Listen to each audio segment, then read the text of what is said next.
Rebirth of mysterious Seo episode 8। Meera को विश्वास नहीं हो रहा था कि कल जिस आदमी के साथ वो मीटिंग करने आई थी और वो बहुत खुश भी थी कि उसकी कंपनी को इतना अच्छा ऑफर मिल गया है।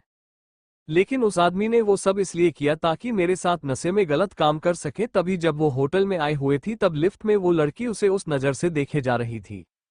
अंबिका जैसे जैसे चीजों को याद करते जा रही थी उसके चेहरे के भाव चेंज होते जा रहे थे। राज कब से मीरा के चेहरे पर आ जा रहे भाव को देखे जा रहा होता है। क्या मीरा उससे नाराज है कि उसने उसका नशे में फायदा उठाया, लेकिन उसे उस समय यही करना सही लगा, वरना ज्यादा नशे के वजह से कुछ भी हो सकता था मीरा के साथ। लेकिन अब वो क्या करे, क्योंकि मीरा का चेहरा देखकर उसे तो यही लग रहा था कि वो उससे नाराज और गुस्सा दोनों है। राज फिर गहरी सांस लेकर बोला, मीरा जी, मैं आपसे माफी मांगता हूं कि मैंने वो सब आपके साथ तब किया जब आप होश में नहीं थी और आपको किसी की शरीर की गर्मी की बहुत जरूरत थी, इसलिए आप मुझसे नाराज मत होना। मीरा जो विक्रम को याद करके गुस्से से लाल हुए जा रही थी, वो राज की बात सुनकर शॉक रह जाती है। क्या उसके पति को ऐसा लगता है कि वो उससे नाराज है क्योंकि उसने उसकी जान बचाने के लिए नशे में उसके साथ वो सब किया? इतना सोच मीरा के चेहरे पर मुस्कान आ जाती है। सच में उसका हब्बी बेस्ट है। उसे तो उल्टा उससे गुस्सा करना चाहिए था कि वो कैसे किसी गैर मर्द के साथ इस तरह अकेले में रूम का गेट बंद करके मीटिंग कर सकती है, और अगर वो जल्दी नहीं आता तो मेरे साथ कुछ भी हो सकता था। मीरा फिर राज के सीने से लगकर बोली, माफी तो मुझे आपसे मांगनी चाहिए हब्बी। मीरा की बात सुनकर राज कंफ्यूज होकर अपना सिर नीचे करके मीरा को देखकर बोला, पर आप क्यों भला माफी मांगेगी मुझसे? राज की बात सुनकर मीरा अपना सिर ऊपर करके राज के होठों पर छोटा सा किस करके बोली, उस हर चीज के लिए जो एक अच्छी पत्नी को अपने पति से नहीं छुपाना चाहिए। मीरा की बात सुनकर राज और कुछ बोलता उससे पहले मीरा राज से दूर होकर बोली, वो सब छोड़ो, पहले यहाँ बैठो, मैं आपकी चोट पर दवा लगा देती हूँ जिससे और ज्यादा खून नहीं निकलेगा आपकी चोट से। इतना बोल मीरा राज को बेड पर बैठा देती है और खुद दवा का बॉक्स देखने लगती है। काफी देर इधर से उधर देखने के बाद मीरा को आखिर में बॉक्स मिल ही जाता है जो बेड के साइड टेबल पर रखा हुआ था। मीरा राज के पास आकर बेड पर बैठ जाती है और फिर आराम से राज के हाथ में लगी चोट पर दवा लगाते हुए बोली, सॉरी हब्बी। राज कंफ्यूज होकर मीरा को देखने लगता है। ये देख मीरा बोली, मुझे उस तरह आपके ऊपर हमला नहीं करना चाहिए था। इतना बोल मीरा दबा लगाकर बॉक्स साइड में रख देती है। राज मीरा की आंखों में आंसू देखकर बोला, मीरा जी, आपको माफी मांगने की जरूरत नहीं है और जो भी हुआ उसे भूलकर अपने घर चलते हैं। राज मीरा का हाथ पकड़कर बोला। राज की बात सुनकर मीरा की आंखें गुस्से से लाल हो जाती हैं और वो राज का हाथ छोड़कर बेड से खड़े होकर बोली, नहीं हब्बी, मैं उस आदमी को कभी माफ नहीं कर सकती हूँ जिसने मेरे साथ वो सब करने की कोशिश की, वो भी नशे की हालत में। इतना बोल मीरा राज की तरफ मोड़कर बोली, और क्या आप उस आदमी को माफ कर पाएंगे जिसके वजह से मैं सदा आपको क्या किसी और को भी अपना चेहरा दिखाने के लायक नहीं रहती? मीरा नम आंखों से राज की आंखों में देखकर बोली, उससे जानना था कि आखिर राज की इस बारे में क्या सोच है, तभी वो उस आदमी को उसकी किए की सजा देगी। उसके लिए उसका पति का साथ होना बहुत जरूरी है हर लड़ाई में, और अगर राज उसका साथ ना दे तभी वो उस आदमी को उसकी किए की सजा तो देगी ही। मीरा यही सब सोच रही होती है तभी राज मीरा का हाथ पकड़कर उसे फिर से बेड पर बैठा कर बोला, मैंने आपसे सदा एक ही बात कही है मीरा जी, आपका पति सदा ही आपका साथ देगा और आपको हर मुसीबत से भी बचा ही लेगा, जिसे मैंने कल आपको सही समय पर आकर उस आदमी को उसकी किए की सजा दी और आपको उस खतरनाक नशे से भी बचा लिया। राज मीरा का चेहरा अपने हाथों में लेकर उसकी आंखों में देखकर बहुत प्यार से बोला, जिसे सुन मीरा शौक से उसे देखे जा रही थी और फिर जल्दी से राज के हाथों को अपने हाथों में लेकर उनको अपने चेहरे से दूर करके बोली, हब्बी, अपने क्या किया उस आदमी के साथ? मीरा की बात सुनकर राज के चेहरे पर मुस्कान आ जाती है और वो साइड टेबल से अपना फोन निकालकर उसे चालू करके उसमें एक वीडियो प्ले करके मीरा के हाथों में अपना फोन रखकर बोला, ज्यादा कुछ नहीं, बस थोड़ा बहुत। मीरा राज की बात सुनकर उस वीडियो को देखने लगती है और जैसे जैसे मीरा उस वीडियो को देखे जा रही थी मीरा की आंखें शौक से बड़ी होती जा रही थी और फिर हैरानी से अपने पति को देखने लगती हैं। क्या ये सब उसके पति ने किया? लेकिन उसका राज इतना सीधा है तो फिर वो ये सब कैसे? मीरा कंफ्यूज होकर राज को देखने लगती है। ये देख राज गहरी सांस लेकर बोला, ठीक है, मैं आपको अपने प्लान के बारे में डिटेल से बताता हूँ। मीरा हाँ में सिर हिला देती है। उसे भी जानना था कि आखिर राज को इन सब चीजों के बारे में आखिर पता कैसे चला कि मीरा के साथ मीटिंग में क्या क्या होने वाला है। राज याद करके मीरा को बताना चालू करता है। फ्लैशबैक। राज के विला में मीरा जब किचन में नाश्ता बना रही थी उसी समय राज के रूम में राज के फोन पर रवि का कॉल आता है तो राज उसका कॉल रिसीव कर लेता है। तब रवि राज को बताता है कि विक्रम सिखावत ने उसकी भाभी के खिलाफ कोई बहुत बड़ा प्लान बनाया है जो शायद मीटिंग से शुरू होने वाला था। तब भी राज को विक्रम का सही प्लान पता नहीं चला था, इसलिए वो जब मीरा से मीटिंग के बारे में पूछता है तब मीरा ने भी उसे बस इतना बताया था कि किसी बड़ी कंपनी का सीईओ उसके साथ मीटिंग करना चाहता है, वो भी उनकी कंपनी में। मीरा की बात सुनकर राज कंफ्यूज था कि आखिर विक्रम का सही प्लान किया है, इसलिए वो मीरा को गले लगाकर उसके कोट में एक छोटी सी चिप लगा दी थी। और जब मीरा कार में रोहित से फोन पर बात कर रही होती है तब राज भी मीरा की हर एक बात बड़े आराम से सुन पा रहा था और तब उसे विक्रम का सही प्लान के बारे में पता चलता है कि मीटिंग कंपनी में ना होकर किसी होटल रूम में है। और राज के दिमाग में विक्रम का पूरा प्लान आ जाता है, अब बस उसे उस होटल का पता लगाना था कि किस होटल में विक्रम ने मीरा को मीटिंग के लिए बुलाया है। इसलिए राज थोड़े देर और इंतजार करता है, लेकिन उसके लिए हर एक पल मुश्किल हो रहा था क्योंकि अब की बार बात उसकी वाइफ की थी, इसलिए वो थोड़ा भी रिस्क नहीं लेना चाहता था। और जब मीरा होटल के आगे अपनी कार रुकती है तब मीरा होटल का नाम बोलती है जो कि कपल होटल था।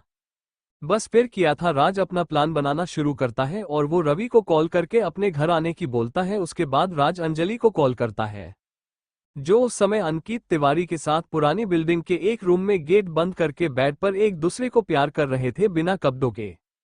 अंकित तिवारी अपने नीचे लेटी अंजलि को देख उसके होठों पर किस करके एक बार में उसके अंदर समा जाता है, जिससे अंजलि की चीख निकल जाती है और वो गुस्से से अंकित तिवारी को देखने लगती है। ये देख अंकित तिवारी का छोटा सा मुंह हो जाता है। ये देख अंजलि हंसने लगती है और फिर प्यार से अंकित तिवारी के होठों पर किस करके बोली, तुम बहुत प्यारे हो और अब जल्दी करो, अगर लेडी बॉस का कॉल आ गया ना तो हमें यही रुकना होगा। अंजलि की बात सुनकर अंकित तिवारी नामे सिर हिलाकर अंजलि के अंदर अपने मेन पार्ट को अंदर बाहर करने लगता है और दोनों उस चीज का मजे ले रहे होते हैं। तभी बेड के पास टेबल पर रखा अंजलि के फोन पर किसी का कॉल आता है।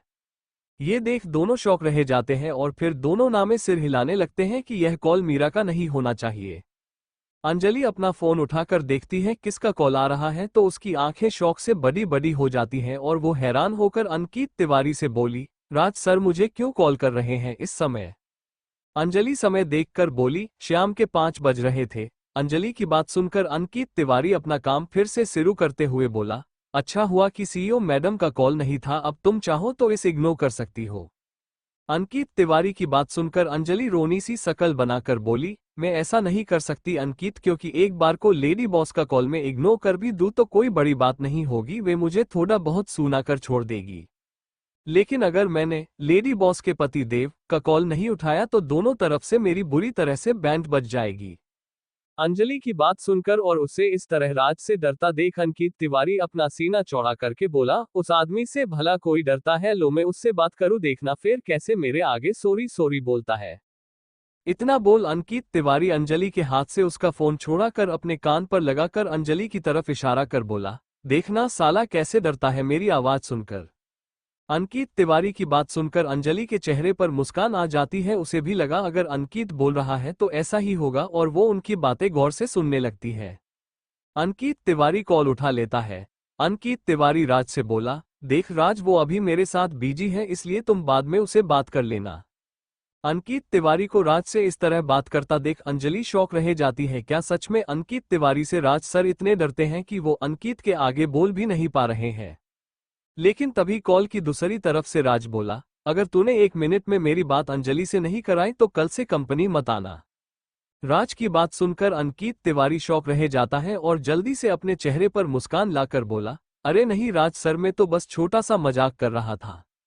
इतना बोल अंकित तिवारी का चेहरे उदास हो जाता है और फिर अंकित तिवारी के मुंह से 2 ही शब्द निकल रहे थे राज की बात सुनकर, सॉरी सर। जी सर, मैं देता हुआ ना फोन अंजलि को। इतना बोल अंकित छोटा सा चेहरा बनाकर फोन अंजलि की तरफ करके बोला, बात करो सर से। अंकित तिवारी की बात सुनकर और उसके शकल देखकर अंजलि को बहुत तेज हंसी आने लगती है, लेकिन वो अपनी हंसी को कंट्रोल करके अंकित के हाथ से फोन लेकर अपने कान पर लगाकर बोली, जी राज सर, क्या कुछ काम था आपको मुझसे? कॉल पर राज की बात सुनकर अंजलि शौक रह जाती है और फिर एकदम से बेड पर बैठकर बोली, सर आप बस 2 मिनट इंतजार करो, मैं अभी आती हूँ। इतना बोल अंजलि कॉल काट देती है और बेड से नीचे उतरकर जल्दी जल्दी अपने कपड़े पहनकर अंकित से बोली, सॉरी अंकित, लेकिन मुझे इसी समय जाना होगा, बहुत जरूरी काम आया है। इतना बोल अंजलि अपना बैग लेकर रूम से भागते हुए निकल जाती है। अंकित तिवारी बस हैरानी से अंजलि को जाते हुए देखता रह जाता है और फिर गहरी सांस लेकर खुद भी खड़ा होकर अपने कपड़े पहनकर रूम से बाहर आता है तो ये देखकर शॉक रह जाता है कि अंजलि एक लड़के के साथ घर से बाहर जा रही थी। और वो जल्दी से नीचे हॉल में आकर नीचे खड़ी लड़कियों से बोला, वो लड़का कौन है जिसके साथ अंजलि गई है? अंकित तिवारी की बात सुनकर उनमें से एक लड़की उसे देखकर बोली, क्या तुम्हें उस हैंडसम लड़के से जलन हो रही है? उस लड़की की बात सुनकर अंकित तिवारी जल्दी से नामे अपना सिर हिलाकर बोला, तुम मुझे गलत समझ रही हो और मैं तो बस। तभी दूसरी लड़की हंसते हुए बोली, रहने दो, झूठ बोलने की जरूरत नहीं है और हमें आपका चेहरा देखकर लग रहा है कि तुम्हें डर है कि कई अंजलि दीदी उस लड़के के साथ ना हो जाए। तभी तीसरी लड़की उन दोनों लड़की को घूर के देखते हुए बोली, शांत रहो तुम दोनों। और फिर अंकित तिवारी को देख बोली, तुम्हें चिंता करने की जरूरत नहीं है, वो लड़का राज सर का छोटा भाई है और वो अंजलि को ले जाने के लिए आया था। वो लड़की इतना बोलकर सभी लड़कियों को अपने रूम में जाने का इशारा करके अंकित तिवारी के कंधे पर हाथ रखकर बोली, कभी गलती से भी अंजलि के ऊपर शक मत करना, वरना उसे 2 मिनट नहीं लगेगी तुम्हें छोड़ने में। उसे शक करने वाले लड़के बिल्कुल भी पसंद नहीं है। इतना बोल वो लड़की भी चली जाती है। उस लड़की की बात सुनकर अंकित तिवारी जल्दी से नामे सिर हिलाकर बोला, नहीं, मुझे थोड़ी अंजलि पर कभी शक हो सकता है, वो तो मुझसे बहुत प्यार करती है। लेकिन अगर उस लड़के ने अंजलि को पटा लिया तो मेरा क्या होगा? इतना बोल अंकित तिवारी अपने सिर पर हाथ रख वही सोफे पर बैठ जाता है। दूर से वे सभी लड़कियां ये सब देखकर मुस्कुराए जा रही होती हैं। दूसरी तरफ अंजलि उस हैंडसम लड़के यानी रवि के साथ पुरानी बिल्डिंग के बाहर आकर सामने कार को देखती है जहां राज कार के गेट से टेक कर सिगरेट पी रहा था। उसके चेहरे पर अलग देख रहा था कि वो अपनी टेंशन को कम करने के लिए ही सिगरेट पी रहा है, वरना कभी अंजलि ने राज को सिगरेट पीते हुए नहीं देखा था।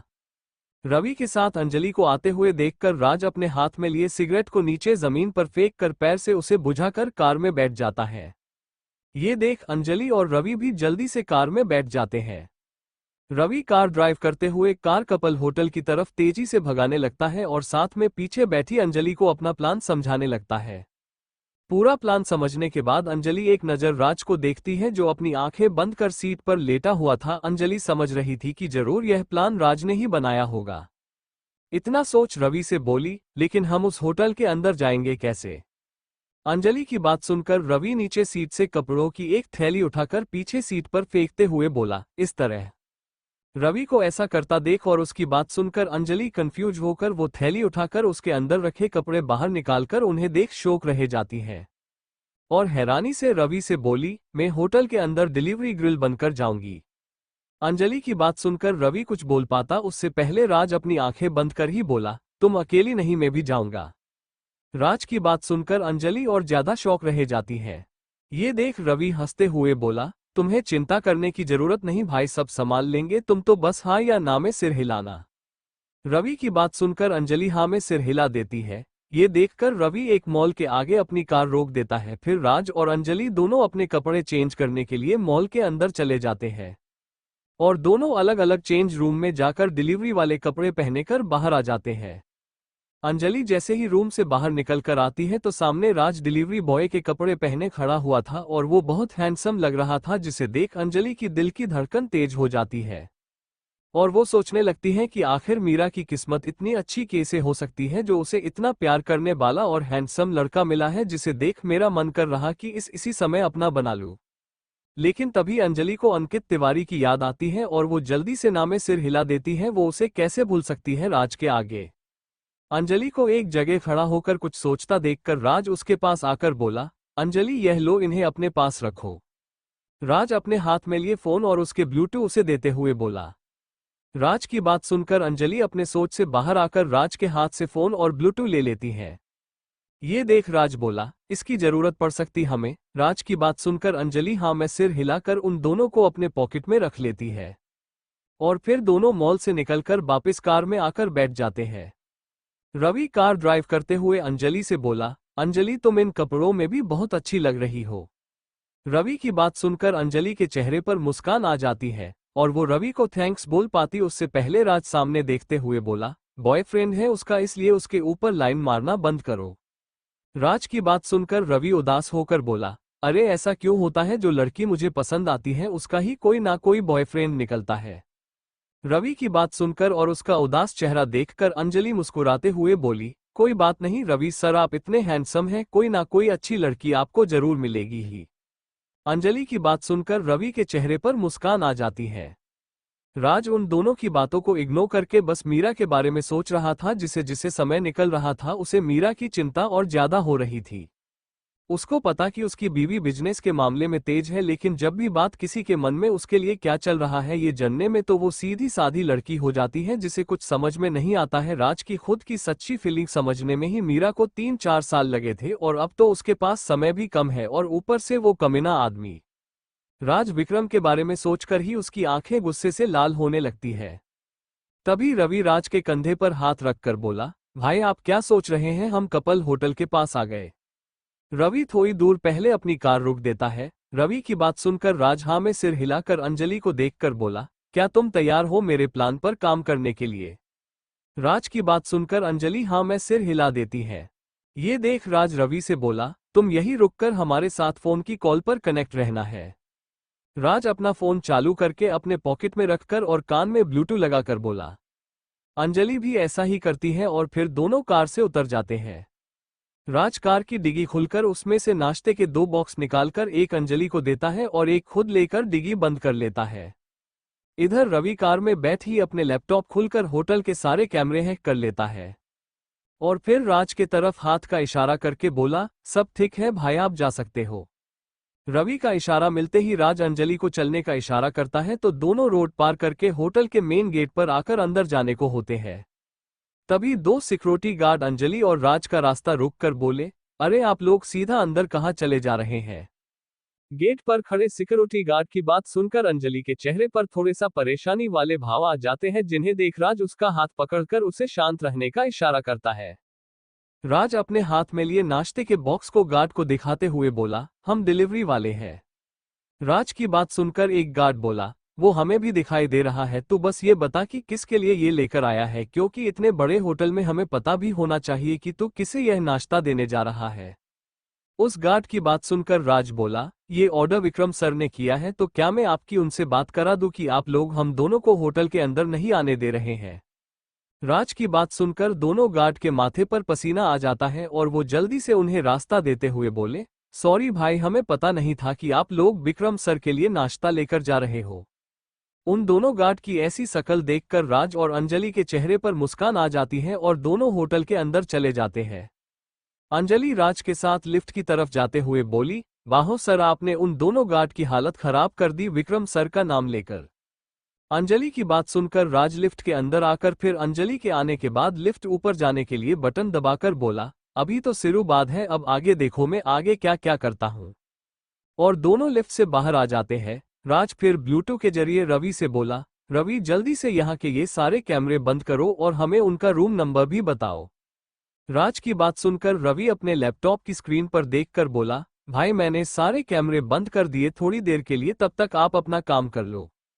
और फिर रवि रूम नंबर देखकर बोला, भाई विक्रम सिखावत का रूम नंबर 632 और उसके पास वाला रूम यानी 631 रूम लिली का है।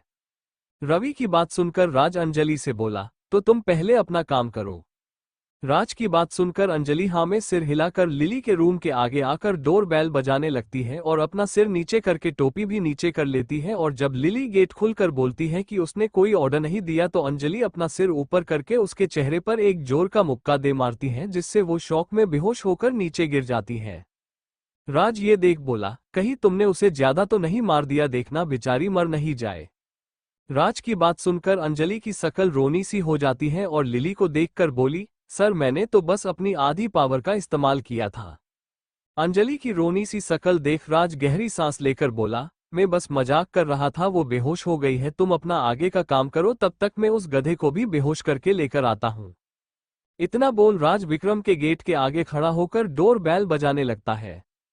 इधर अंजलि राज की बात को याद करके मुस्कुराते हुए लिली को उठाकर बेड पर लिटा कर उसके शरीर से सारे कपड़े निकाल देती है, केवल उसकी पेटी को छोड़कर। इधर विक्रम जैसे ही गेट खुलता है राज की नज़र सबसे पहले उसके पैरों पर जाती है जहां उसने पेंट नहीं पहना हुआ था और ये देख उसकी आंखें गुस्से से लाल और हाथों की मुट्ठी कस जाती है।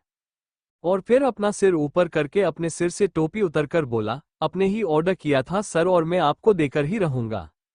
ये देख विक्रम शौक रह जाता है लेकिन वो कुछ बोल पाता उससे पहले ही राज उसके चेहरे पर एक जोर का मुक्का दे मारता है जिससे विक्रम भी वही बेहोश हो जाता है।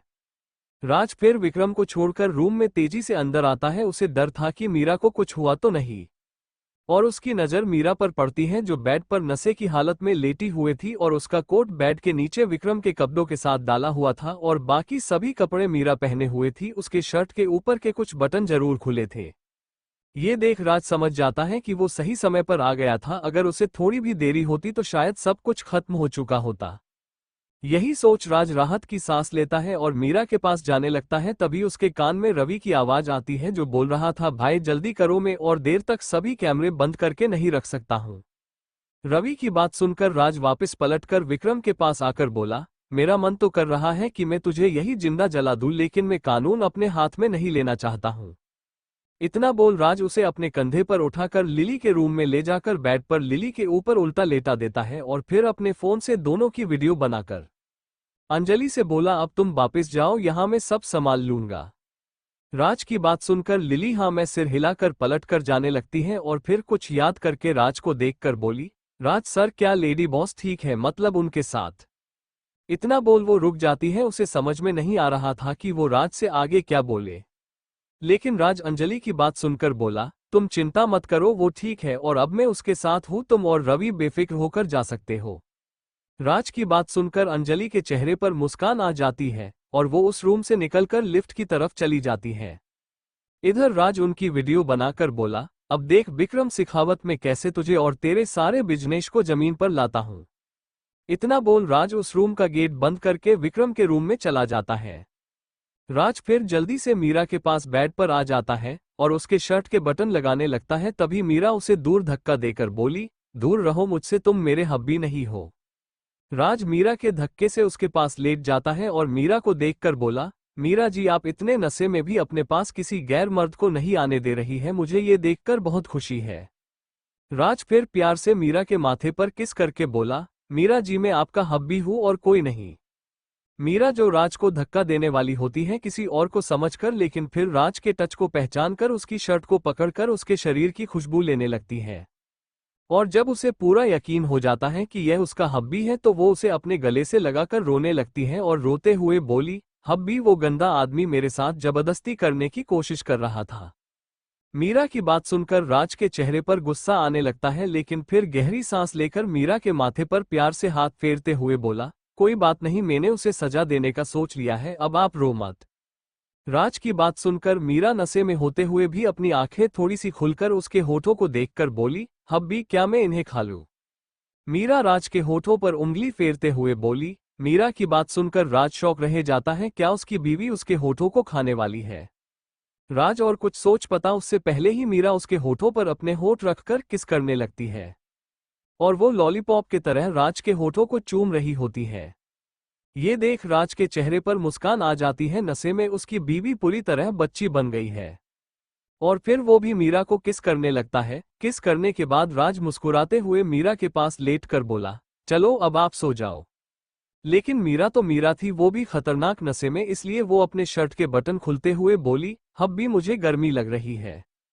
इतना बोल मीरा अपनी शर्ट निकाल देती है और फिर अपने टॉप को भी उतारने को होती है।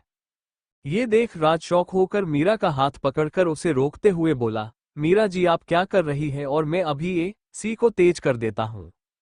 इतना बोल राज एसी का रिमोट लेकर उसे पूरा खोल देता है जिससे राज को बहुत ठंड और मीरा को बस थोड़ा सा ही आराम मिलता है और वो फिर से अपना टॉप निकालने लगती है।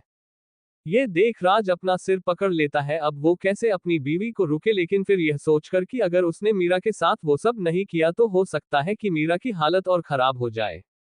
ये सोच राज बेड पर खड़े होकर अपने सारे कपड़े निकालकर मीरा के ऊपर आकर उसके भी कपड़े निकालकर नीचे फेंक देता है और दोनों के ऊपर चादर ओढ़कर मीरा के होठों को चूमते हुए बोला, इसके लिए सॉरी मीरा जी। इतना बोल राज एक बार में ही मीरा के अंदर समा जाता है जिससे मीरा की चीख निकल जाती है। राज फिर धीरे धीरे करने लगता है जिससे मीरा का शरीर की गर्मी कम होने लगती है। 2 घंटे बाद राज खत्म होकर मीरा के माथे पर किस करके उसके पास ही लेट जाता है और जिससे ही सोने वाला होता है तभी मीरा उसके ऊपर आकर उसके होठों पर किस करके उसके मेन पार्ट को पकड़कर उसे फिर से खड़ा करने की कोशिश करने लगती है।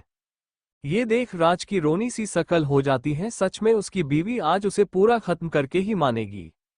राज फिर इसी तरह पड़ा रहता, अब उसकी हिम्मत नहीं थी कि वो और कुछ कर सके। मीरा उसके मेन पार्ट को खड़ा करके अपने अंदर समा लेती है और खुद ही करने लगती है। राज बस मीरा को देखे जा रहा था जो आज खत्म होने का नाम भी नहीं ले रही थी। वो ही कभी 2 घंटे तो कभी 1 ही घंटे में खत्म हो रहा था, लेकिन मीरा उसे बार बार खड़ा करके चालू हो जाती थी। अब राज का पूरा शरीर ही दर्द करने लगा था। आखिर में सुबह 5 बजे आकर मीरा भी खत्म होकर उसके पास ही लेट जाती है। ये देख राज राहत की सांस लेता है, वरना सच में आज वो खत्म ही हो जाता।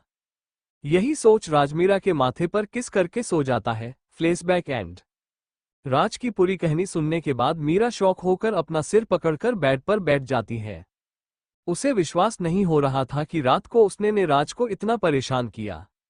मीरा एक नज़र राज को देखती है जिसके चेहरे पर अभी भी थकान नजर आ रही होती है। ये देख मीरा उदास होकर बोली, सॉरी हब्बी। मीरा की सॉरी सुन राज गहरी सांस लेकर बोला, हाँ मुझे तुमसे इसी चीज की उम्मीद थी। लेकिन फिर कुछ सोचकर मीरा राज को देखकर बोली, तो अब आपका आगे का क्या प्लान है हब्बी? मीरा की बात सुनकर राज के चेहरे पर मुस्कान आ जाती है। राज के चेहरे पर मुस्कान देखकर मीरा प्यार से उसके सीने पर हाथ फेरते हुए बोली, हब्बी क्या आप अपनी मीरा जी को ही अपना प्लान नहीं बताएंगे? मीरा को ऐसा करता देख राज शौक रह जाता है और उसे रात में मीरा ने जो उसके साथ किया वो सब याद आने लगता है, जिसे याद करते ही रुद्र के माथे पर पसीना आने लगता है और वो उससे 4 कदम दूर होकर बैठ जाता है और फिर रोनी सी शकल बनाकर बोला, नहीं अब और नहीं होगा मुझसे मीरा जी, और मैं अब आपके पास भी नहीं आने वाला। राज बेड के कोने में बैठकर मीरा से बोला। राज को ऐसा करता देख और उसकी बात सुनकर मीरा शौक रह जाती है, क्या सच में उसने राज की हालत नशे में ज्यादा खराब तो नहीं कर दी? ये सोच मीरा एकदम से खड़े होकर राज के पास आते हुए बोली, हब्बी मुझे देखने दो कि कोई बड़ी प्रॉब्लम तो नहीं हुए है उससे।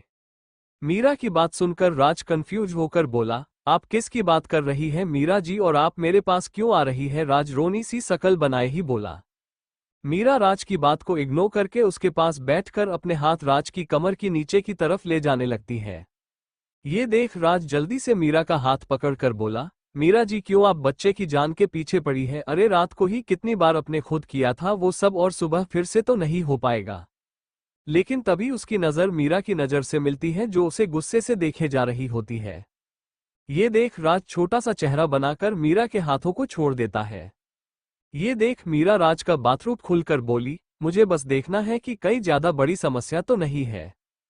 इतना बोल मीरा राज का अंडरवियर को थोड़ा नीचे करके राज के मेन पार्ट की तरफ देखकर शॉक रह जाती है, जिसके चारों तरफ सूजन आ गई थी और उसके बीच में से थोड़ा सा खून भी निकला हुआ था। ये देख मीरा जल्दी से वापस राज के अंडरवियर को ऊपर करके खड़े होकर बोली, चलो हब्बी हमें इस समय किसी अच्छे डॉक्टर के पास जाना होगा। इतना बोल मीरा राज का हाथ पकड़कर उसे खड़ा करके बोली, अब मीरा मुंह देखना बंद करो और अपने कपड़े पहनो। इतना बोल मीरा राज के सामने ही अपने कपड़े पहनने लगती है। ये देख राज बोला, मीरा जी यह तो दवाई लगाने से भी तो ठीक हो जाएगा, क्या हमें डॉक्टर के पास जाना जरूरी है? इतना बोल राज भी अपने कपड़े पहनने लगता है। मीरा अपनी शर्ट पहनते हुए बोली, ये हमारे लिए बहुत काम की चीज है, हम इसके साथ कोई रिस्क नहीं ले सकते हैं हब्बी। बोलने के बाद मीरा को एहसास हुआ कि उसने जल्दबाजी में क्या बोल दिया और यही सोच उसके गाल लाल होने लगते हैं।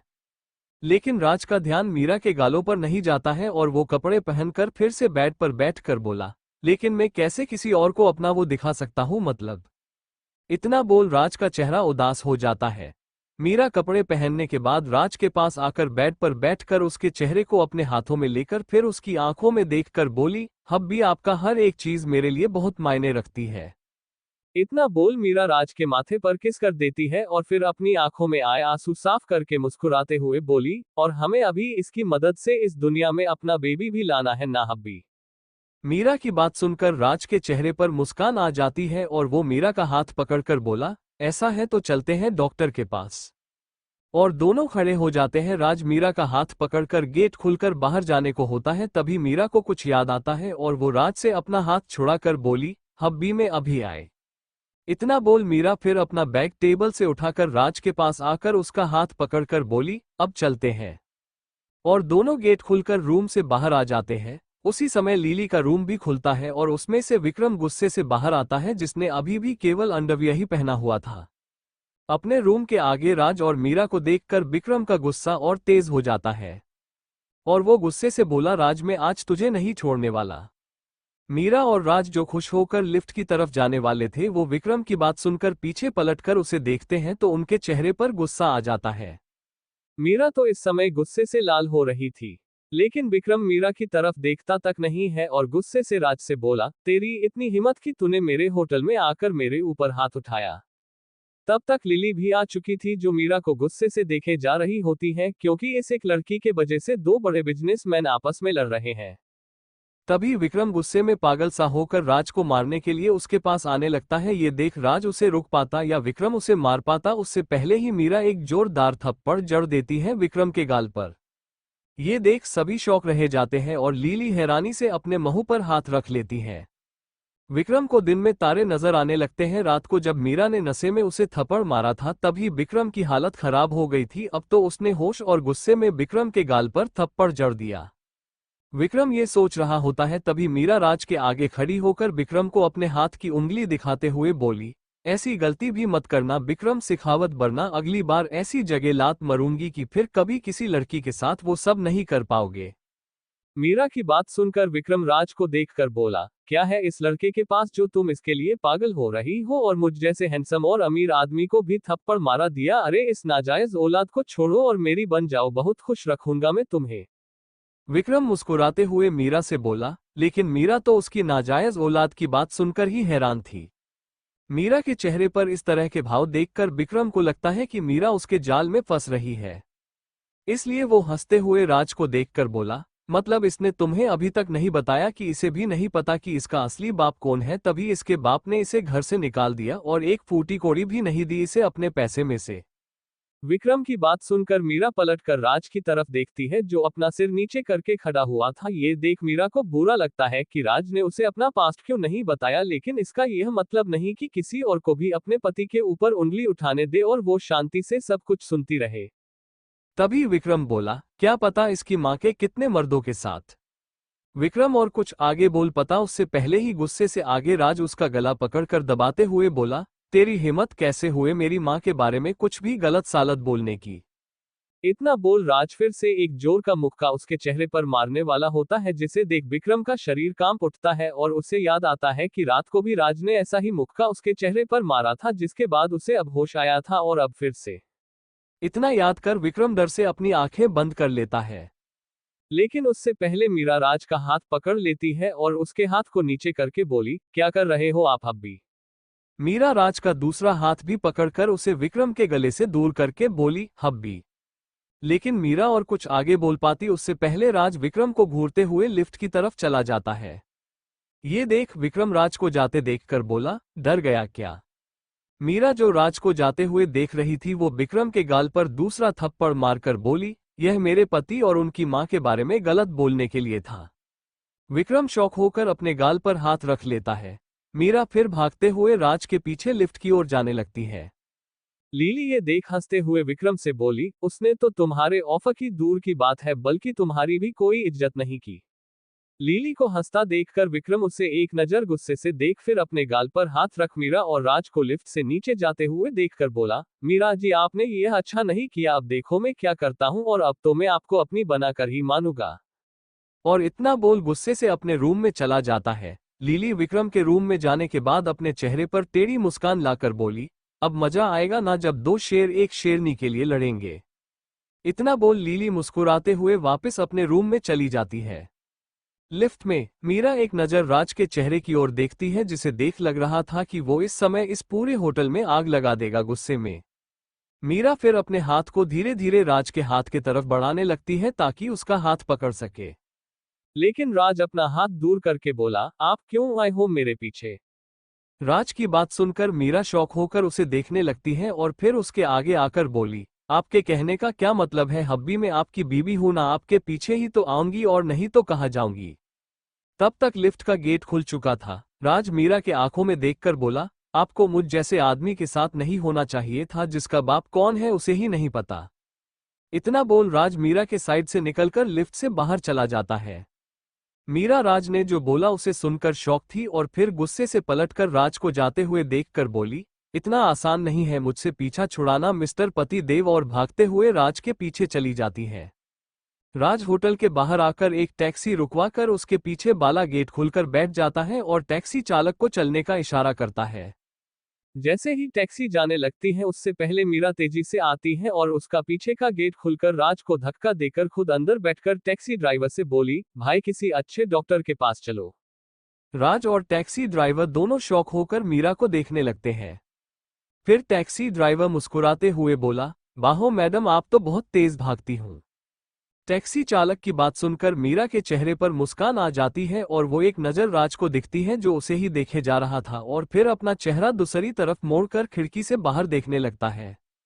और फिर टैक्सी ड्राइवर को अपने घर पता बताकर बोला, यहाँ चलो। राज की बात सुनकर टैक्सी ड्राइवर कंफ्यूज होकर टैक्सी को मोड़ने वाला होता है। तभी मीरा राज को घूर के देखते हुए बोली, मैंने कहा ना आपसे कि आप हमें डॉक्टर के पास लेकर चलो। ये देख टैक्सी ड्राइवर कार वहीं रोक देता है। टैक्सी ड्राइवर अपनी कार को रोड साइड में रोककर फिर पीछे पलटकर मीरा और राज को देखकर बोला, आप लोग पहले पक्का कर लो कि टैक्सी कहाँ जाएगी, घर या डॉक्टर के पास, और फिर मुझे बता देना। इतना बोल टैक्सी ड्राइवर कार से उतरकर गेट बंद करके बाहर खड़ा हो जाता है। राज और मीरा शॉक होकर एक दूसरे को देखने लगते हैं। राज फिर वापस गेट के शीशे से बाहर देखकर बोला, मुझे नहीं जाना किसी डॉक्टर के पास, और आप किसी दूसरी टैक्सी करके अपने घर क्यों नहीं चली जाती। राज को ऐसा करता देख और उसकी बात सुनकर मीरा भी दूसरी तरफ देखकर अपना टेढ़ा मुंह बनाकर बोली, मैं क्यों जाऊं किसी और के घर, जब मेरी तुमसे शादी हुए है तो तुम्हारा घर ही मेरा भी घर है और डॉक्टर के पास पहले जाना ही है हमें।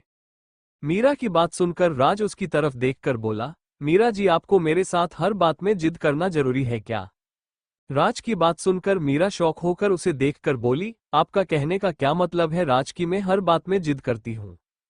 मीरा अपनी उंगली से अपनी तरफ इशारा करके बोली। मीरा की बात सुनकर राज हाँ में सिर हिलाकर बोला, और नहीं तो क्या, जब मैं आपको बोल रहा हूँ कि मुझे डॉक्टर के पास नहीं जाना है तो नहीं जाना, इसमें जिद करने वाली क्या बात है?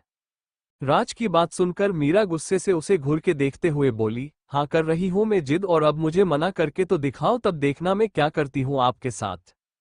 मीरा की बात सुनकर राज शौक रह जाता है और हैरानी से बोला, तो क्या आप मुझे धमकी दे रही है मीरा जी? राज की बात सुनकर मीरा अपने दोनों कंधे उचकाते हुए बोली, हाँ दे रही हूँ, क्या आप कोई तोप है, बल्कि मैं आपकी पत्नी हो उस तरह से तो आपको मुझसे डरना चाहिए।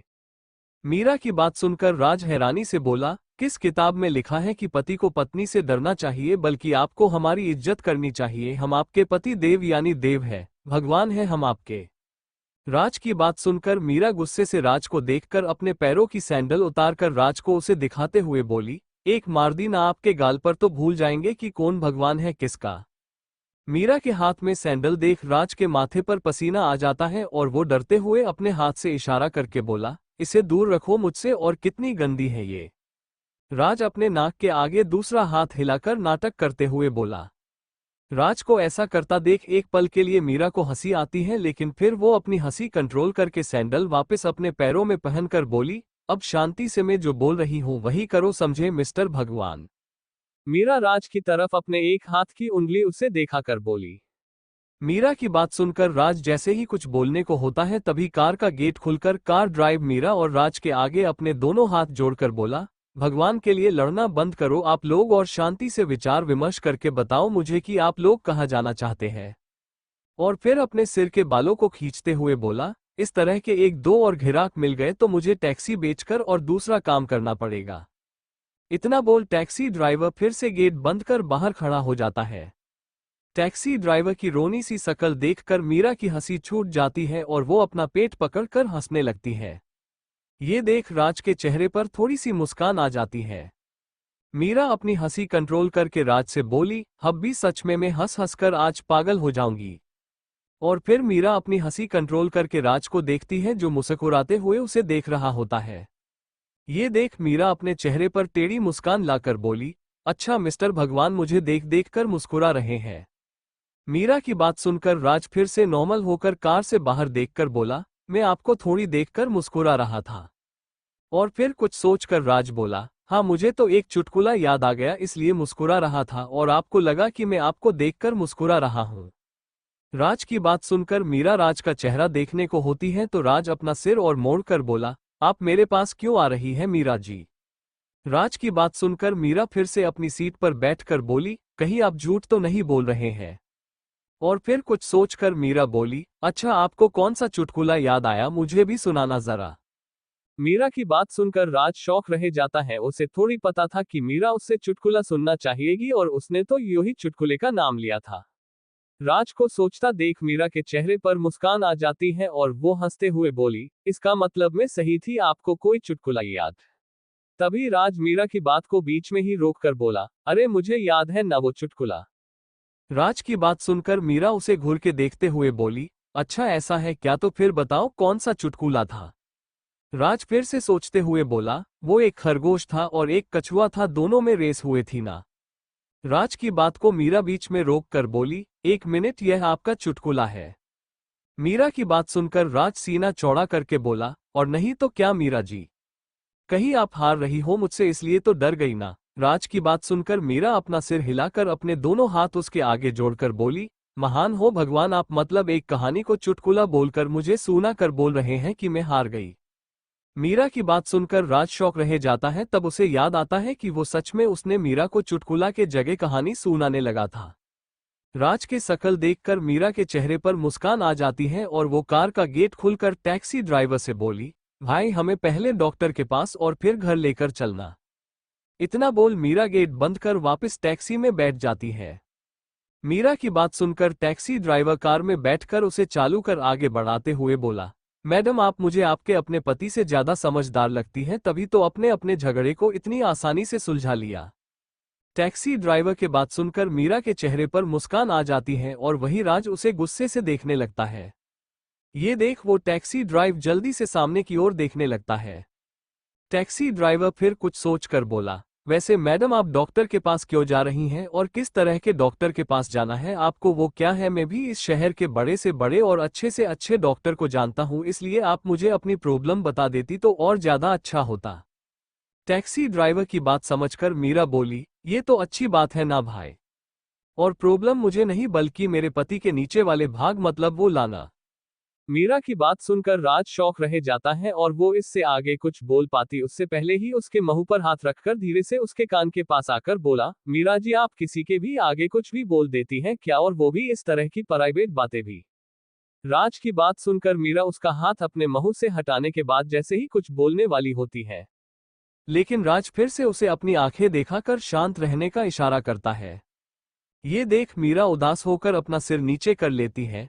मीरा की आधी अधूरी बात समझकर टैक्सी ड्राइवर के चेहरे पर मुस्कान आ जाती है और वो हाँ में सिर हिलाकर बोला, कोई बात नहीं सर, इसमें मैडम पर गुस्सा होने की जरूरत नहीं आपको, उन्होंने तो मुझे अपना भाई मानकर ही सच बोला होगा। और आप चिंता मत करो, मैं आप लोगों को अच्छे और बड़े क्लिनिक में लेकर चलता हूँ।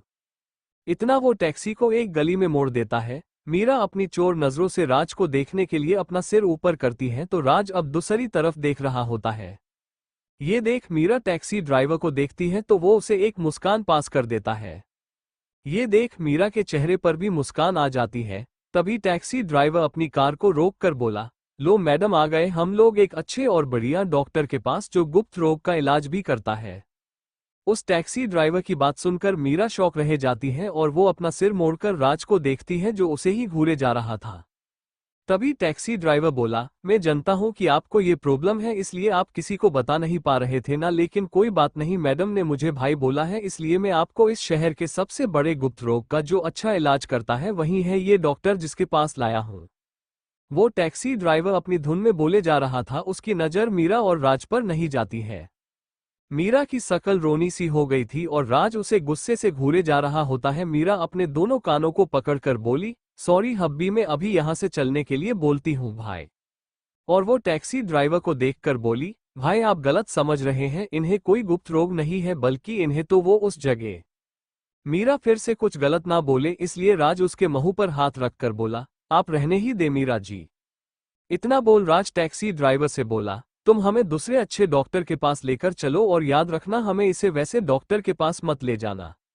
राज की बात सुनकर टैक्सी ड्राइवर बोला, सॉरी सर मुझसे गलती हो गई, मुझे लगा कि आपको गुप्त रोग है। इतना बोल वो राज की तरफ देखता है तो राज उसे घूर के देख रहा होता है। ये देख टैक्सी ड्राइवर वापस अपनी टैक्सी मोड़ देता है। राज फिर मीरा की तरफ देखता है जो उसे टेढ़ी नजरों से देख रही थी। राज फिर मीरा के कान के पास आकर बोला, आपको ना मैं घर पर जाकर देखता हूं। राज की बात सुनकर मीरा अपना सिर ऊपर करके उसे हैरानी से देखने लगती है तो राज अपने चेहरे पर टेढ़ी मुस्कान लाकर उसे देख रहा था। ये देख मीरा की रोनी सी शकल हो जाती है। टैक्सी में राज अपने साइड के शीशे से बाहर का नजारा देख रहा होता है। वो मीरा को इग्नोर करने की कोशिश कर रहा था जो उसे बार बार छोटी बच्ची जैसी शकल बनाकर बहुत मासूमियत से देख रही थी, जिससे राज को मीरा को इग्नोर करना बहुत मुश्किल हो रहा था। मीरा अपने हाथ की उंगली की रेल बनाकर राज के पैर से उस उंगली को ले जाती है और फिर वापस उसके कंधे से लौटाकर उसके पैरों तक लाती थी। मीरा के ऐसा करने से राज की दिल की धड़कन तेज हो रही थी और वो अपने मन में ही बोला, क्या करूं मैं इस लड़की का, कम से कम इसे इस समय तो ऐसा नहीं करना चाहिए। राज फिर मीरा की उंगली पकड़कर उसे घूर के देखते हुए बोला, आप शांति से नहीं बैठ सकती मीरा जी। मीरा जो राज के इग्नोर करने से दुखी थी और अब उसके खुद पर गुस्सा करने से मीरा की आंखों से आंसू बहने लगते हैं और वो जोर से रोने को होती है। तभी राज जल्दी से उसके मुंह पर हाथ रखकर उसे शांत करने की कोशिश करते हुए बोला, मीरा जी इसमें रोने वाली बात कौन सी है। मीरा अपने मुंह से राज की हथेली को काटकर रोते हुए बोली, आपने मुझे डांटा और इग्नोर भी किया और अब बोल रहे हैं इसमें रोने वाली बात क्या है। मीरा की आवाज सुनकर टैक्सी ड्राइवर कार रोककर पीछे पलटकर मीरा को देखकर बोला, क्या हुआ दीदी। टैक्सी ड्राइवर की बात सुनकर मीरा रोते हुए राज की तरफ उंगली करके बोली, भाई इन्होंने मुझे डांटा और इग्नोर भी किया। राज जो अपने हाथ की हथेली पर मीरा के दांतों के निशान देख रहा था वो शौक होकर मीरा को देखने लगता है। ये पागल लड़की उसकी शिकायत एक टैक्सी ड्राइवर से कर रही है। यही सोच राज मीरा को फिर से गुस्से से देखने लगता है। ये देख मीरा राज की तरफ उंगली करके बोली, देखो भाई कैसे गुस्से से देख रहे हैं मुझे। मीरा की बात सुनकर टैक्सी ड्राइवर राज को मीरा की तरफ गुस्से से देखता देखकर बोला, अरे जीजू आप अपन की दीदी को डरा क्यों रहा है। और इतना बोल वो टैक्सी ड्राइवर अपनी सीट के नीचे से एक बड़ा सा चाकू निकालकर राज की तरफ करके बोला, अब दिखा अपन की बहन को आंखें। टैक्सी ड्राइवर की बात सुनकर और उसके हाथ में इतना बड़ा चाकू देखकर मीरा और राज की आंखें शौक से बड़ी बड़ी हो जाती है। मीरा ये देखकर बोली, भाई आप गलत समझ रहे हैं, यह मुझे मारने के लिए नहीं दिख रहे थे बल्कि मुझसे गुस्से करेंगे अकेले में इसलिए देख रहे हैं। मीरा की बात सुनकर वो टैक्सी ड्राइवर उस लंबे से चाकू को वापस अपनी सीट के नीचे रखकर बोला, सॉरी दीदी अपन को फिर से बड़ी गलतफहमी हो गई थी। इतना बोल वो राज से भी माफी मांगकर टैक्सी चलाने लगता है। राज अपने दिल पर हाथ रखकर मीरा के कान में बोला, मीरा जी भगवान के लिए इस आदमी से और कुछ मत बोलना, वरना अगली बार यह मुझे मारकर तुमसे बोलेगा सॉरी दीदी अपन को गलतफहमी हो गई थी। राज की बात सुनकर मीरा शौक होकर अपने मुंह पर हाथ रखकर नामे सिर हिलाकर बोली, नहीं हब्बी अब मैं और कुछ नहीं बोलने वाली इनसे। तभी टैक्सी ड्राइवर फिर बोला, दीदी कोई भी प्रॉब्लम हो तो बता देना मुझे, मैं उस साले का खेल ही खत्म कर दूंगा। उस टैक्सी ड्राइवर की बात सुनकर मीरा राज की तरफ देखती है जो उसे इशारे में अपने गर्दन पर हाथ रखकर बता रहा था कि उसका ये भाई उसका खेल खत्म करने की बात कर रहा है। राज का इशारा समझ मीरा जल्दी से अपनी आंखों से आंसू साफ करके अपने चेहरे पर मुस्कान लाकर बोली, नहीं अब कोई प्रॉब्लम नहीं है। और फिर राज से चिपक कर बोली, और मेरे पति भी बहुत अच्छे हैं जो मुझसे बहुत प्यार करते हैं। मीरा को राज के इतने करीब देखकर उस टैक्सी ड्राइवर के चेहरे पर मुस्कान आ जाती है और वो टैक्सी को एक छोटे से अस्पताल के आगे टैक्सी रोक कर बोला, लो आ गए हम लोग अच्छे और बड़े डॉक्टर के पास। टैक्सी ड्राइवर की बात सुनकर मीरा और राज टैक्सी से उतरकर फिर दोनों की नज़र सबसे पहले क्लिनिक के बोर्ड पर जाती है जहां लिखा हुआ था, अपना हॉस्पिटल। ये नाम पढ़कर मीरा के चेहरे पर मुस्कान आ जाती है कि अब वो सही जगह आ गए और यही सोच मीरा मुस्कुराते राज को देखती है जो उसे देख रहा था। और फिर दोनों उस क्लिनिक के अंदर चले जाते हैं। दोनों को अंदर जाते देख टैक्सी ड्राइवर के चेहरे पर मुस्कान आ जाती है और वो हंसते हुए बोला, थोड़ी देर बाद दोनों खुश होकर आएंगे और मुझसे बोलेंगे, वाह भाई कितने अच्छे डॉक्टर के पास लेकर आए थे आप। इतना बोल वो टैक्सी ड्राइवर रेडियो ऑन करके गाने सुनने लगता है। इधर मीरा और राज जिसे ही अंदर आते हैं तो उन्हें एक खूबसूरत लेडी डॉक्टर अपने सीट पर बैठी दिखाई देती है और उसके पास एक टेबल पर एक लड़का बैठा हुआ दिखाई देता है। उन्हें देख अंबिका और राज शौक होकर एक दूसरे को देखने लगते हैं। मीरा फिर अपना सिर पकड़कर बोली, आज यह मेरा भाई मुझे इनके हाथों मारवा के ही छोड़ेगा। लेकिन राज इस बार गुस्सा होने की जगह खुश होकर बोला, अब अच्छी जगह लाया हमें तुम्हारा भाई। इतना बोल राज मुस्कुराते हुए उस लेडी डॉक्टर के पास जाने लगता है और मीरा उसे हैरानी से देखने लगती है और फिर कुछ सोचकर उसकी आंखें गुस्से से लाल होने लगती हैं और वो अपने दोनों हाथों की मुट्ठी कस के बोली, इस टैक्सी वाले को तो अब मैं नहीं छोड़ने वाली। फिर गहरी सांस लेकर बोली, लेकिन पहले मुझे इन्हें इस लेडी से इलाज करने से रोकना होगा। राज उस लेडी डॉक्टर के सामने खड़ा हो जाता है। ये देख वो लेडी डॉक्टर राज को कुर्सी पर बैठने का इशारा करके बोली, जी सर क्या प्रॉब्लम है आपको। उस लेडी की बात सुनकर राज मुस्कुराते हुए उसके पास बाली कुर्सी पर बैठकर बोला और वो जैसे ही कुछ बोलने को होता है उससे पहले मीरा जल्दी से आकर राज के पास खड़े होकर बोली, मैडम यह मेरे पति है, इन्हें पास थोड़ी सी खांसी है तो हमें उसकी गोली दे दीजिए ताकि यह ठीक हो सके। मीरा की बात सुनकर वो लेडी डॉक्टर कंफ्यूज होकर बोली, ये गोली तो आप मेडिसिन की दुकान से भी ले सकते थी, तो फिर मेरे पास आने की जरूरत क्या थी। लेडी डॉक्टर की बात सुनकर मीरा राज का हाथ पकड़कर उसे खड़ा करके बोली, ठीक है हम वहीं से दवाई ले लेंगे। इतना बोल मीरा राज को आंखें दिखाकर चलने का इशारा करती है। ये देख राज मीरा के हाथ से अपना हाथ छोड़ाकर उस लेडी डॉक्टर के पास अपना चेहरा लाकर धीरे से बोला, मैडम क्या आप मेरे प्राइवेट पार्ट की जांच कर सकती हो। इतना बोल राज फिर मीरा को देख बोला, वो क्या है ना, कल रात मेरी बीवी कुछ ज्यादा ही जोश में थी और जिससे मुझे वहां चोट लग गई। राज की पूरी बात सुनकर मीरा शॉक होकर उसे देखने लगती है और फिर लेडी डॉक्टर को देखती है जिसके चेहरे पर नॉर्मल भाव थे। वो लेडी डॉक्टर राज की पूरी बात सुनकर बोली, क्यों नहीं सर, मेरा काम ही यही है और चाहे आदमी के किसी भी जगह चोट लगी हो इलाज करना तो जरूरी है ना। इतना बोल वो लेडी डॉक्टर खड़े होकर राज को एक दूसरे रूम में चलने का इशारा करती है। ये देख राज हाँ में सिर हिलाकर जाने को होता है तो मीरा उसका हाथ पकड़ लेती है। राज मीरा की तरफ मोड़कर देखता है तो मीरा नम आंखों से उसे देखकर ना जाने का इशारा कर रही थी। वो नहीं चाहती थी कि राज किसी और औरत को अपना प्राइवेट पार्ट दिखाए और चाहे वो डॉक्टर ही क्यों ना हो। इतना सोच मीरा के आंखों से आंसू बहने लगते हैं। राज ये देख जल्दी से उससे गले लगा लेता है और उसके सिर पर हाथ फेरते हुए बोला, अरे मीरा जी आप रो क्यों रही हैं, हम तो बस मजाक कर रहे थे। इतना बोल राज उस लेडी डॉक्टर को भी इशारा कर देता है। राज का इशारा समझ वो लेडी डॉक्टर मुस्कुराते हुए वापस अपनी सीट पर बैठकर बोली, मैडम आपके पति सही बोल रहे हैं और भला एक लेडी डॉक्टर कैसे एक मर्द के प्राइवेट पार्ट को पकड़कर उसे ठीक कर सकती है, ये तो गलत है। उस डॉक्टर और राज की बात सुनकर मीरा अपना चेहरा राज के सीने से निकालकर अपने आंखों से आंसू साफ करके बोली, तो फिर आपका इलाज कौन करेगा। मीरा की बात सुनकर वो लेडी डॉक्टर मुस्कुराते हुए बोली, मेरा बेटा अभी। उस लेडी की बात सुनकर राज और मीरा अपने पीछे बैठे लड़के को देखते हैं जो सादा कपड़े पहने बैठा हुआ था और वो अपने माँ की बात सुनकर खड़े होकर राज के पास आकर बोला, सर आप मेरे पीछे आइए।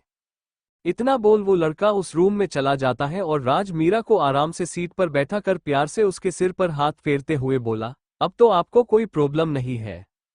राज की बात सुनकर मीरा के चेहरे पर मुस्कान आ जाती है और ये देख राज उसके रूम में अंदर चला जाता है। राज के जाने के बाद मीरा अपना सिर नीचे करके बैठ जाती है।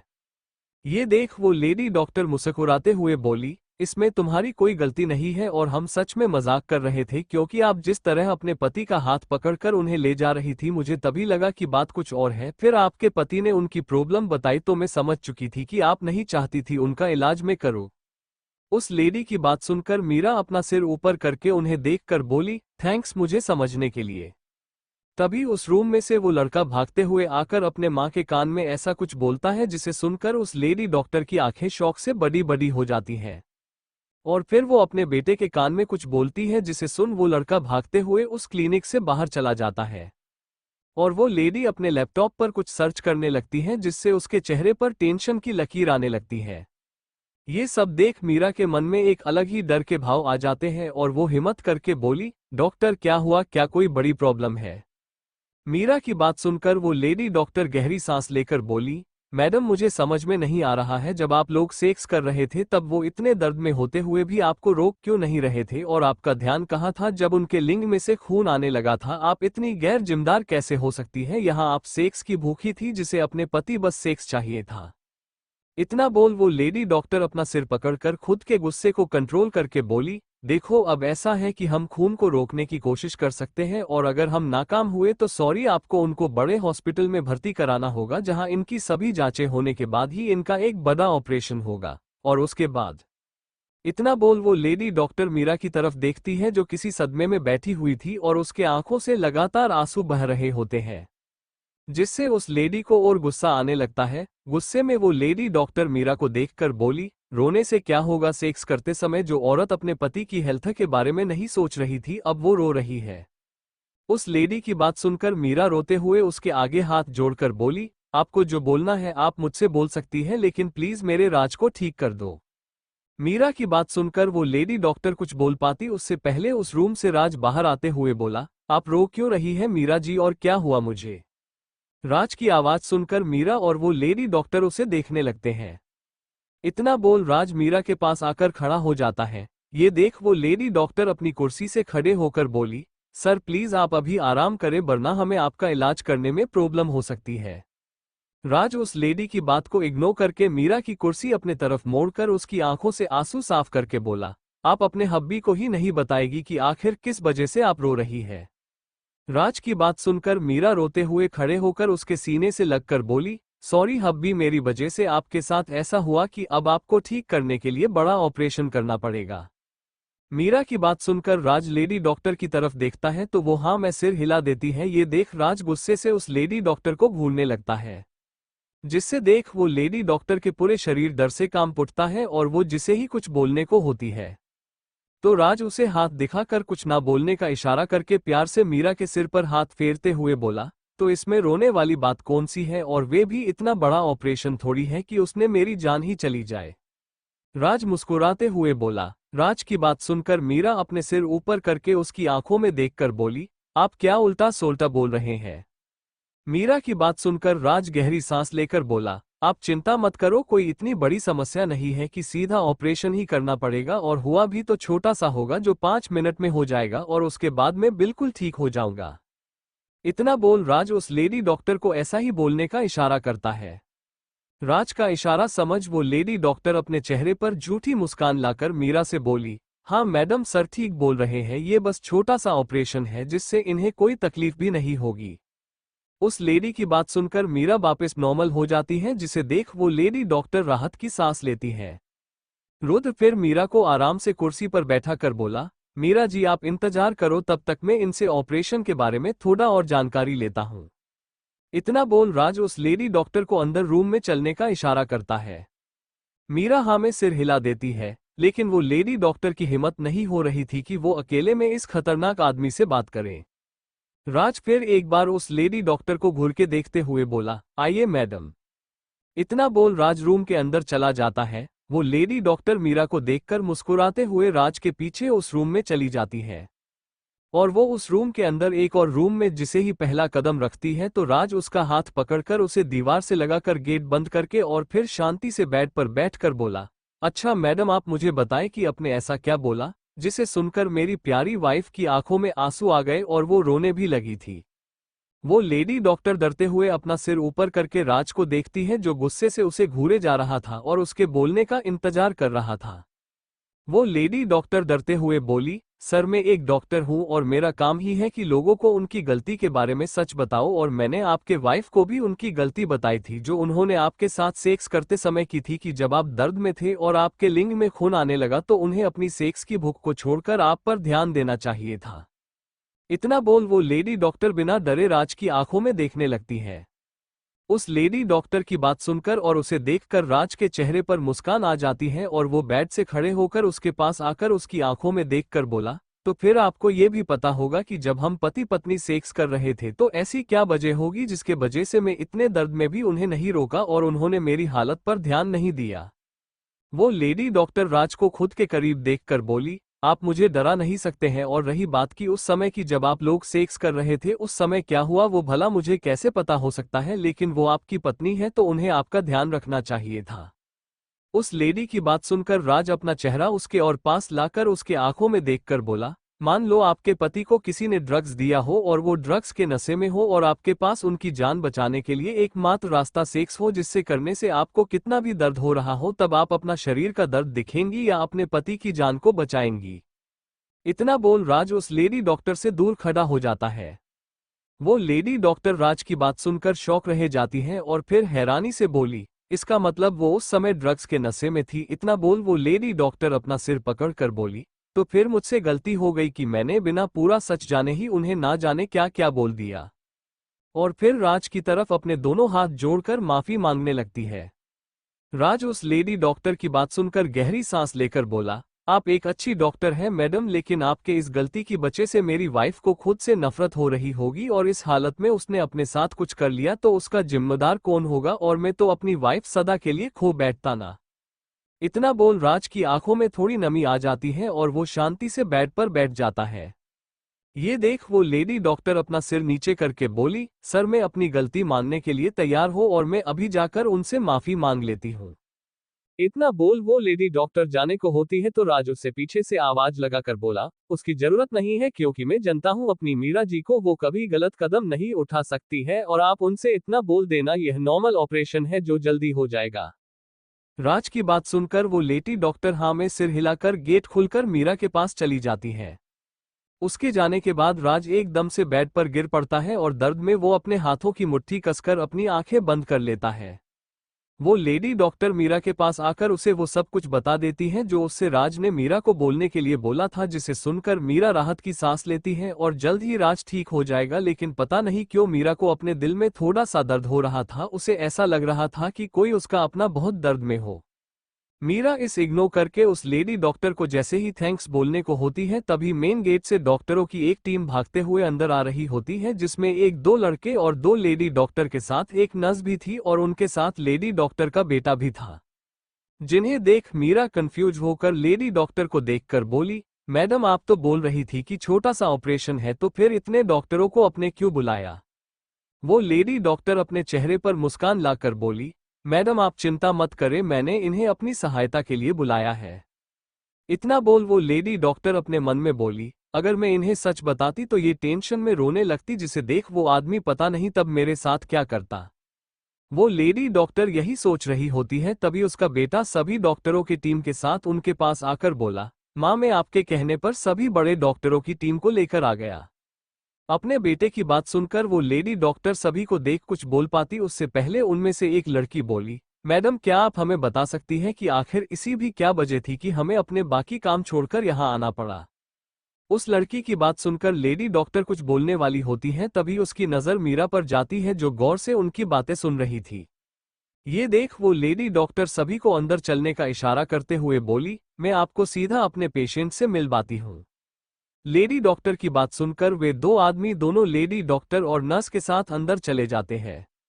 वो लेडी डॉक्टर फिर अपने बेटे के पास आकर बोली, बेटे तुम यही रुककर मैडम का ध्यान रखना, और फिर धीरे से उसके कान के पास अपना मुंह लाकर रोनी सी शकल बनाकर बोली, लेकिन भगवान के लिए इन्हें कोई टेंशन मत लेने देना वरना हम सबको टेंशन हो जाएगी। अपनी माँ की बात सुनकर वो लड़का कंफ्यूज होकर अपना सिर हिला देता है और अपनी माँ की कुर्सी पर बैठ जाता है। ये देख वो लेडी डॉक्टर मीरा को देखकर मुस्कुरा कर बोली, मैडम आप चिंता मत करना, सब ठीक है और हम अभी आपके पति को ठीक करके लाते हैं। उस लेडी डॉक्टर की बात सुनकर मीरा के चेहरे पर मुस्कान आ जाती है। ये देख वो लेडी डॉक्टर अपने बेटे को मीरा का ध्यान रखने का इशारा करके अंदर रूम में जाकर अंदर से दरवाजा बंद कर लेती है और फिर राहत की सांस लेकर अपने सामने खड़े डॉक्टरों की टीम को देखती है जो उसे ही कंफ्यूज होकर देखे जा रहे होते हैं।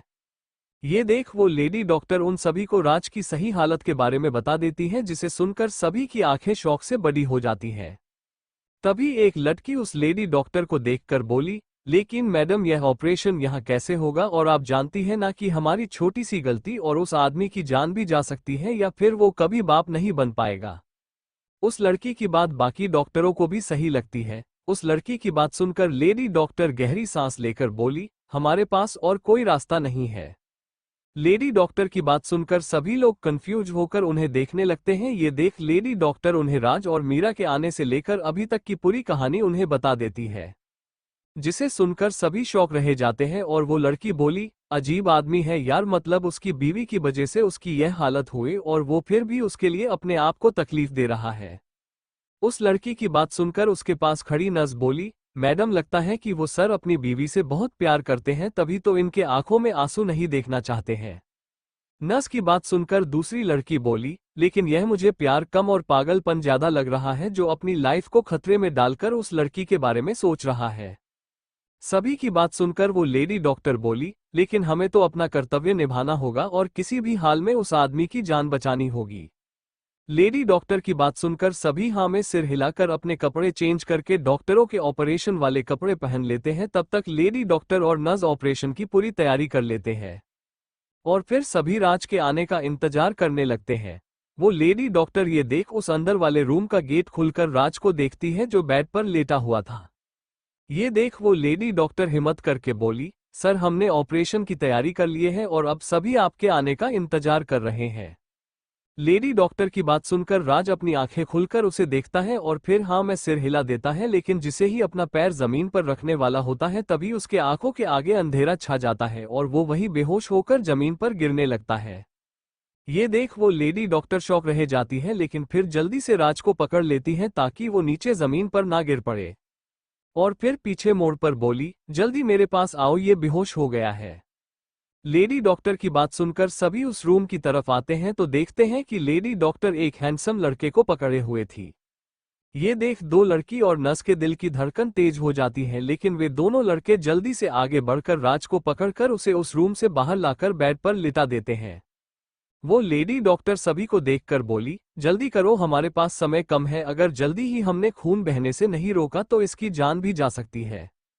लेडी डॉक्टर की बात सुनकर सभी जल्दी अपने अपने काम पर लग जाते हैं और लेडी डॉक्टर साइड में खड़ी हो जाती है। उनमें से एक लड़का राज के सारे कपड़े निकाल देता है, सभी लड़कियां बाहर खड़े हो जाती हैं और वे दोनों लड़के केवल पर्दे के अंदर थे और उनमें से एक लड़का राज के नीचे भाग पर चादर डालकर दूसरी की तरफ ऑपरेशन चालू करने का इशारा करता है और फिर दोनों मशीनों की हेल्प से राज का ऑपरेशन करने लगते हैं। बाकी सब बाहर से ही उनकी मदद कर रहे थे। उस रूम के बाहर मीरा जो आराम से कुर्सी पर बैठी हुई थी, अचानक से उसे अपने अंदर बहुत घबराहट होने लगती है और उसे ऐसा लग रहा था कि कोई उसके दिल के टुकड़े कर रहा हो। मीरा फिर उस रूम की तरफ देखकर खड़ी हो जाती है और धीरे धीरे उस बंद दरवाजे के पास आकर खड़ी हो जाती है और एक हाथ उस गेट पर रखती है तो उसके आंखों से लगातार आंसू बहने लगते हैं और वो उस गेट के बीच में लगा शीशे से अंदर देखती है तो मीरा को सभी लड़कियों की पीठ दिखाई देती है और गौर से देखने पर उसे उस लेडी डॉक्टर का चेहरा दिखाई देता है, जो अपने दोनों हाथ जोड़कर खड़ी हुए थी। उन्हें देख ऐसा लग रहा था कि वो भगवान से किसी की जान बचाने के लिए प्रार्थना कर रही हो।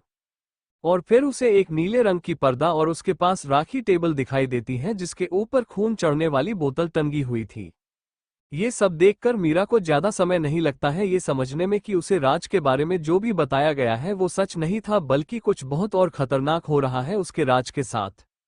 इतना सोच मीरा को राज के लिए बहुत डर लगने लगता है और वो उसे गेट पर जोर से अपने हाथों से मारने लगती है और फिर रोते हुए बोली, आप लोग क्या कर रहे हैं मेरे राज के साथ, और यह गेट खोलो ना।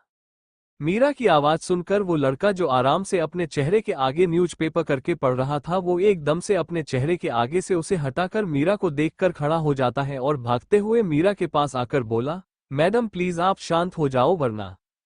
उस लड़की की बात सुनकर मीरा गुस्से से उसकी कॉलर पकड़कर बोली, वरना आप लोग क्या करेंगे मेरे पति के साथ, बताओ मुझे। इतना बोल मीरा रोने लगती है। ये देख वो लड़का मीरा के हाथों को अपने कॉलर से दूर करके बोला, अगर मुझे मारने से आपके पति ठीक हो जाए तो जरूर आप ऐसा कर सकती हैं, लेकिन अगर आपने शांति से नहीं बैठकर अपने पति के ऑपरेशन के सफल होने से रोका तो उनकी मौत भी हो सकती है। उस लड़की की बात सुनकर मीरा शॉक होकर नामे अपना सिर हिलाकर बोली, नहीं ऐसा कुछ नहीं होगा।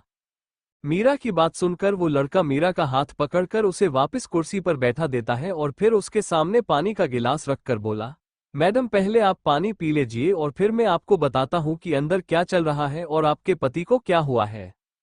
उस लड़की की बात सुनकर मीरा गिलास से थोड़ा पानी पीकर उस लड़के की तरफ देखने लगती है, जो अब अपनी कुर्सी पर बैठकर मीरा के सामने लैपटॉप की स्क्रीन करके उसे आदमियों का नीचे का पार्ट का फोटो दिखाकर उसे समझाने लगता है कि रुद्र की हालत कितनी खराब हो चुकी है और अब उनका कितना बड़ा ऑपरेशन हो रहा है।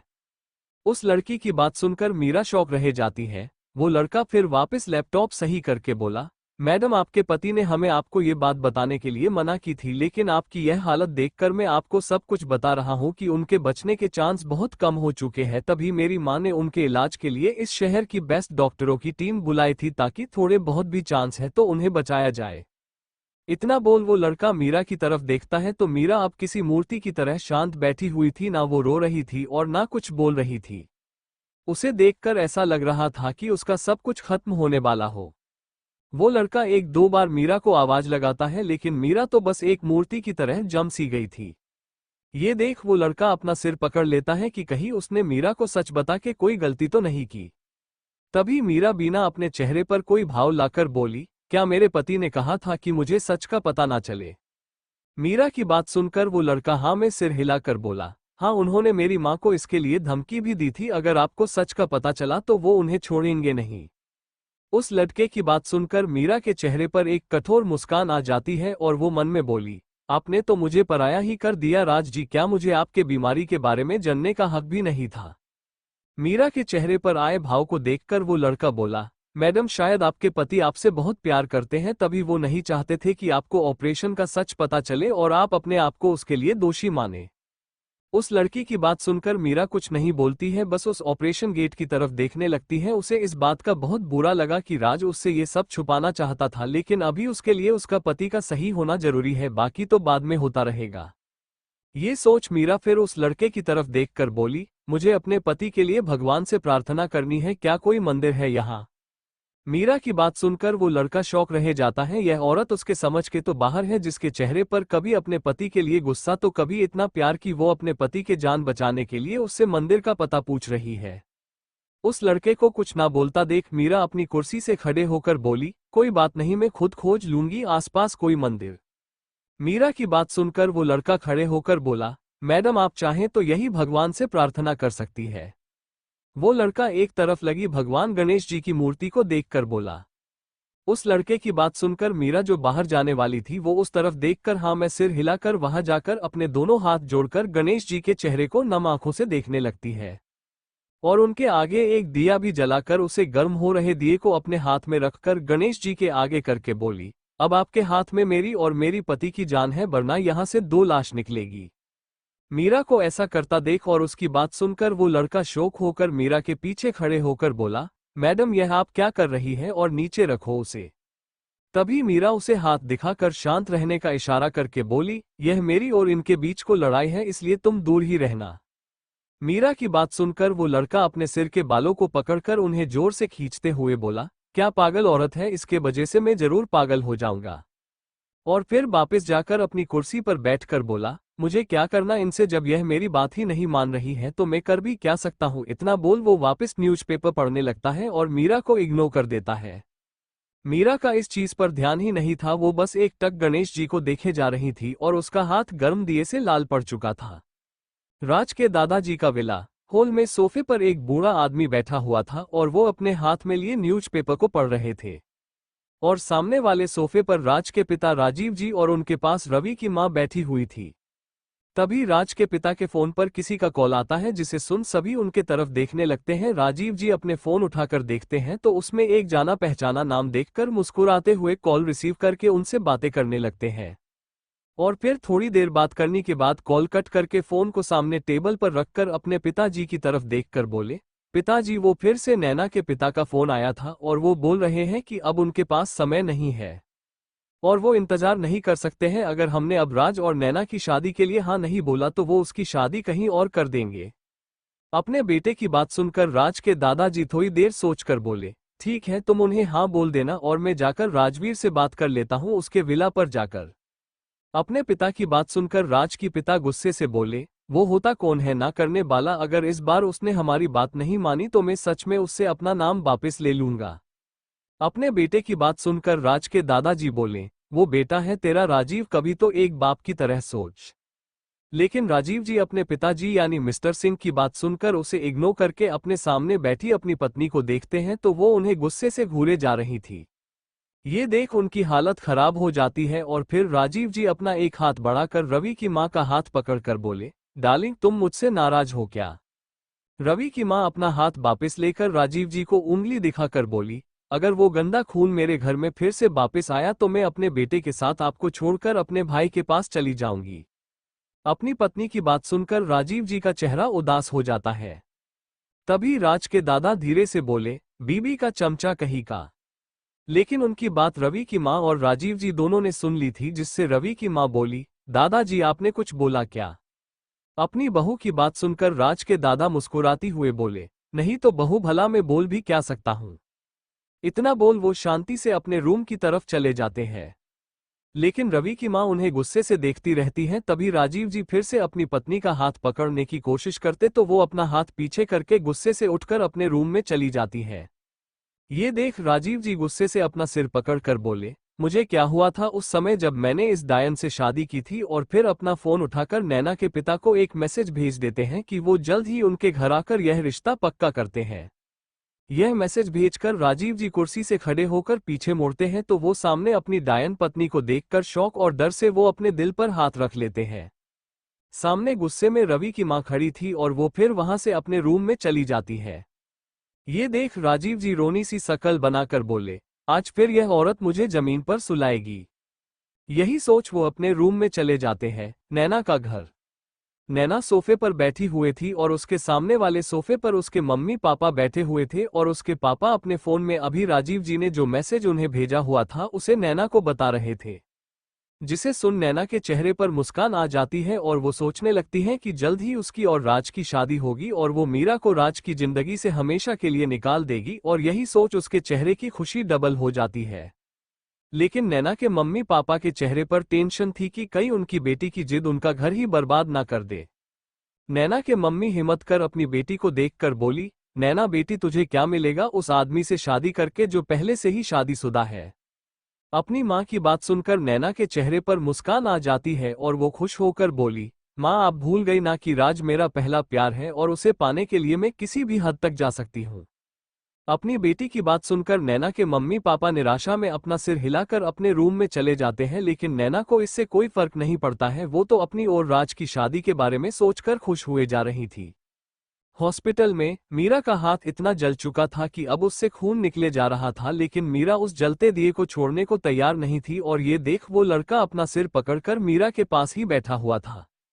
तभी उस ऑपरेशन रूम का गेट खुलता है तो उसमें से डॉक्टरों की टीम थकी हुई बाहर आती है और उनके पीछे लेडी डॉक्टर मुस्कुराते हुए बोली, आप लोगों की मेहनत की वजह से हम लोग नामुमकिन कार्य को भी पूरा कर पाए।